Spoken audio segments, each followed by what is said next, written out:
Senhor esteja convosco.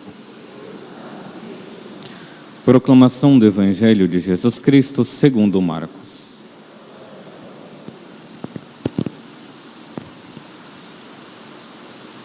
Naquele tempo, Jesus se retirou para a beira do mar, junto com seus discípulos. Muita gente da Galileia o seguia, e também muita gente da Judeia, de Jerusalém, da Idumeia, do outro lado do Jordão, dos territórios de Tiro e Sidônia. Foi até Jesus, porque tinham ouvido falar de tudo o que ele fazia.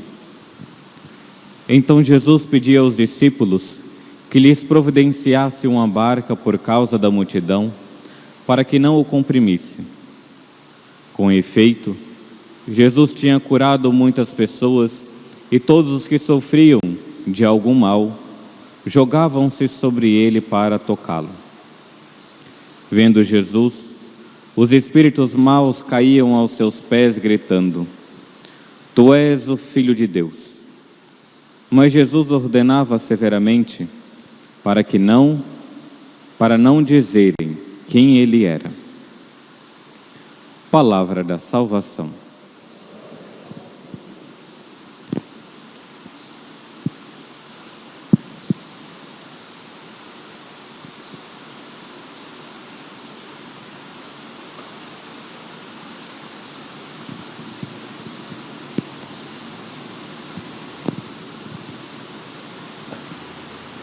Meus queridos irmãos e irmãs, celebramos hoje a memória votiva de Jesus, sumo e eterno sacerdote.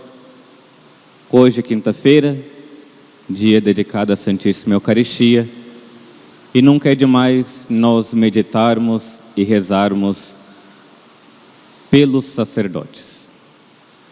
Digo isso não por eu ser um sacerdote ordenado, mas o grande dom e o grande presente de Deus que nos dá os sacerdotes. Então, hoje, de forma especial, nós queremos rezar pedindo a Deus a graça pelos sacerdotes, para que eles sejam fiéis e bons pastores. Como povo de Deus, somos obrigados a rezar também por eles, para ter verdadeiramente bons pastores. E hoje no Evangelho, nós vemos Jesus fazendo calar os espíritos maus. E eu gostaria de pegar dessa exortação de Jesus aos espíritos maus, para nós meditarmos sobre a verdadeira fé. Como eu já disse, no Evangelho de São Marcos, é um evangelho para suscitar a fé nos corações dos fiéis. Ora, se Jesus, que fez vários milagres, portentos, e ali tem várias pessoas procurando ele para assim realizar curas, de repente aparecem os espíritos maus, como aparece no Evangelho, que começam a gritar: Tu és o Filho de Deus. Abre parênteses, Alguns comentaristas bíblicos falando como os arianos não conceberam que Jesus era Filho de Deus, se até os demônios entendiam que Jesus era Filho de Deus.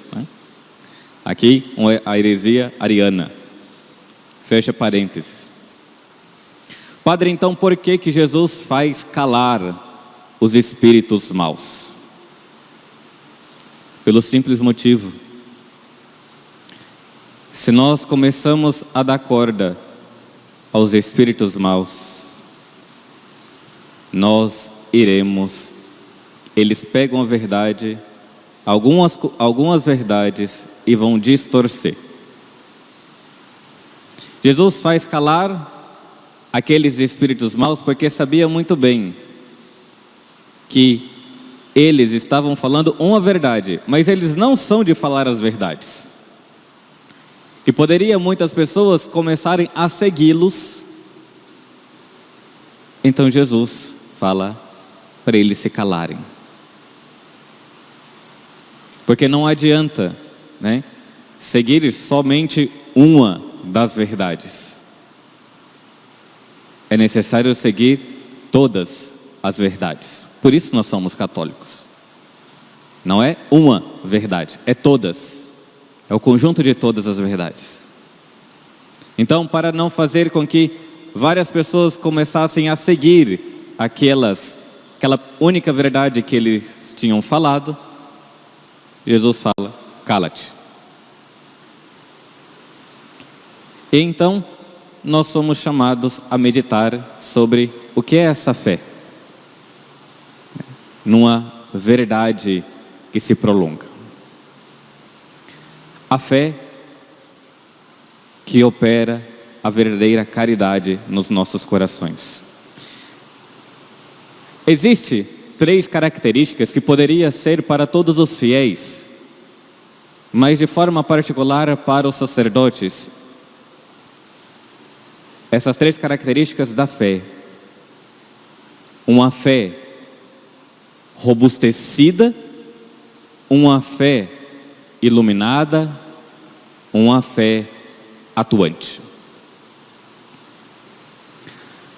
A fé robustecida, a fé que é uma adesão do Espírito às verdades que o próprio Deus revelou.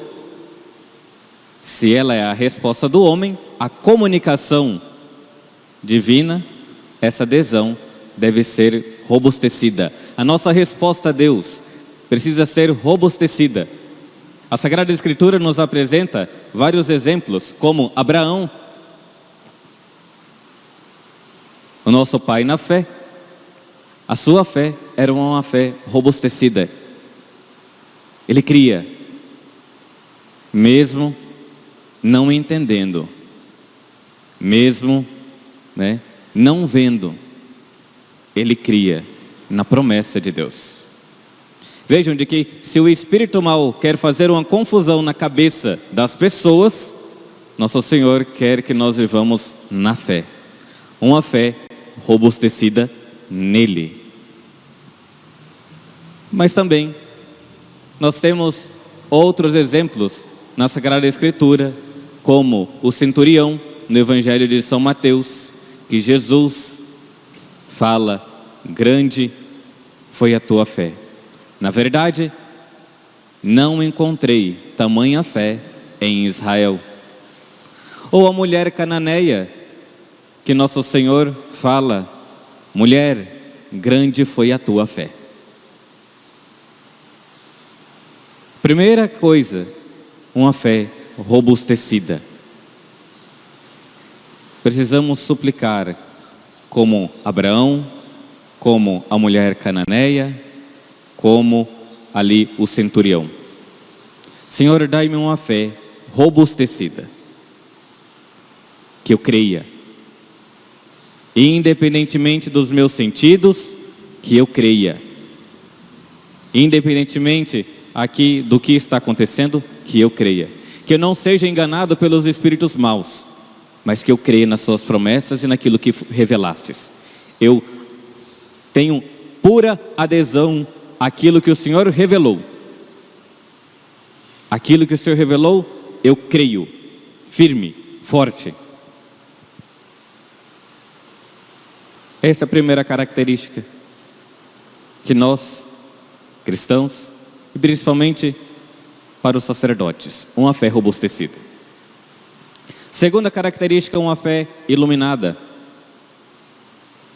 Uma fé que é iluminada pela tradição. Que nós não inventamos nada.